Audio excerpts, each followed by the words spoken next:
Tonight, the White House is scrambling big time after what President Biden calls a disappointing decision by major oil producers to cut production, raising serious fears of soaring gas prices here in the U.S. This comes after Mr. Biden himself went to Saudi Arabia in July, hoping for a boost in production and fist-bumping the Saudi crown prince in the process.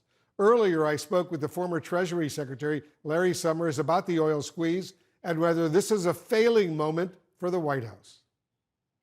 Did President Biden fail on this specific front?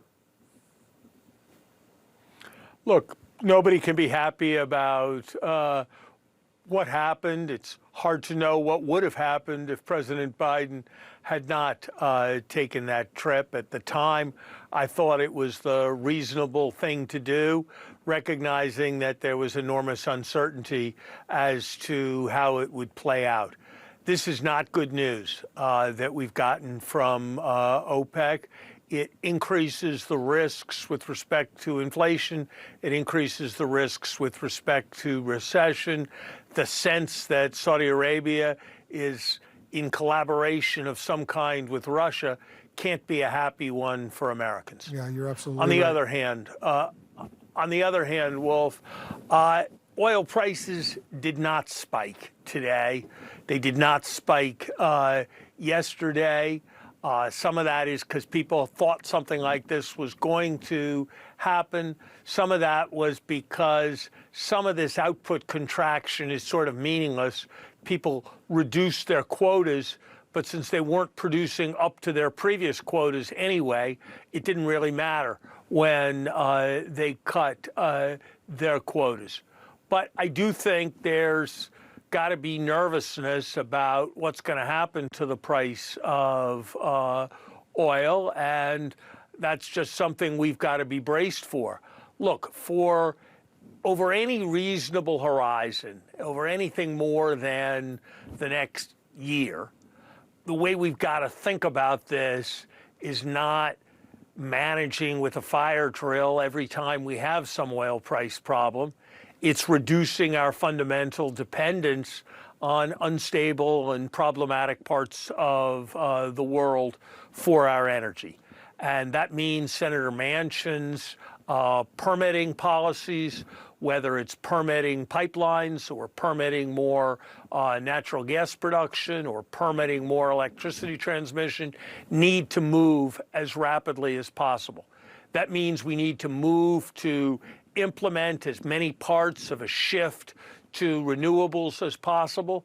And that means we need to recognize that whether the issue is energy security or whether the issue is climate, natural gas, despite being a hydrocarbon, is a good thing, not a bad thing.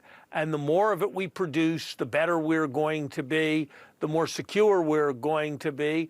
And actually, because it will often replace coal, the less hydrocarbons and carbon dioxide we will be emitting into the air. One Biden administration official has told us that this decision by the OPEC countries, including Saudi Arabia, may raise gas prices here in the United States a few cents. How much should Americans, Mr. Secretary, be bracing for higher prices right now? And what tools does President Biden have to help consumers?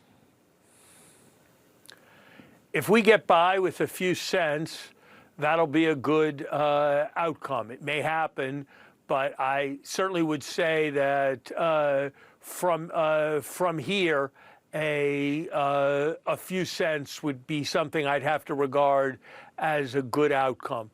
Look, I think the administration has done a good job in being prepared to aggressively use the Strategic Petroleum Reserve, and they may need to do it again.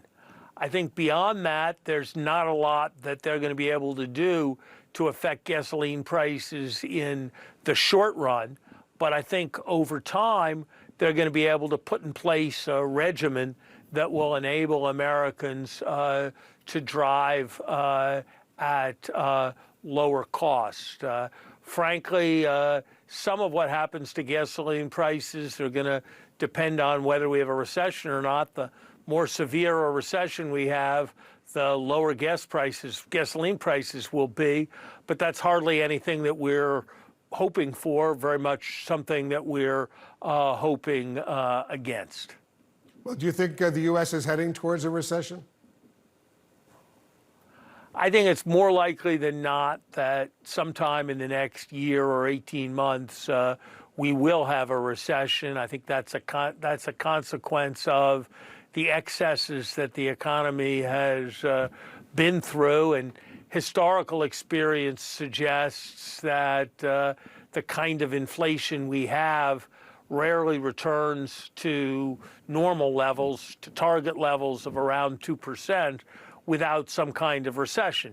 Now, I don't think that means we're going to have something like we had after COVID or something like we had during the financial crisis, but I do think that we had a period of very substantial stimulus, and I think the other side of that is likely to be a downturn. Yeah, that's what a lot of the economists are suggesting. The former Treasury Secretary Larry Summers, thanks so much for joining us. Thank you, Wolf.